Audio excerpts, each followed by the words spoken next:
பார்க்கடல் கடையப்பட்ட போது பிராட்டி பிறந்தாள்.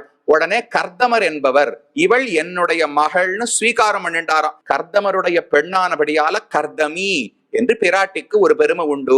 பிராட்டி தான் உலகத்தில் அனைவருக்கும் தாய்னு சொல்லிவிட்டு கர்தமருக்கு பெண்ணுன்னு சொன்னா முரண்படவில்லையா? எனக்குத்தான் எல்லாரும் குழந்தைகள், ஆனா நான் அவர்களுக்குள்ள ஒருத்தருக்கு குழந்தை எப்படி இருக்க முடியும்? கண்ணன் கைலாச யாத்திரை ஒரு தடவை போனார். பாகவத புராணத்துல மகாபாரதத்திலையும் சொல்லப்படுகிறது.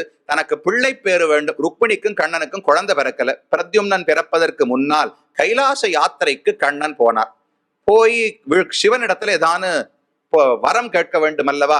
எனக்கு குழந்தை பாக்கியம் வேண்டும், புத்திர வரம் கொடுன்னு கண்ணன் கேட்டாராம். சிவன் சிரிப்பு வந்துடுத்து. உடனே பார்த்து கல்வான்னு அழைச்சாராம். வசுதேவருக்கு மகனாக கண்ணனே வந்து பிறந்தார். அதை போல தன்னுடைய குழந்தைகளுக்குள் ஒருவரான கர்தமருக்கு பிராட்டியே வந்து மகளாக பிறந்தாள். தாயே மகளாக வந்து கர்தமருக்கு பிறந்தார்.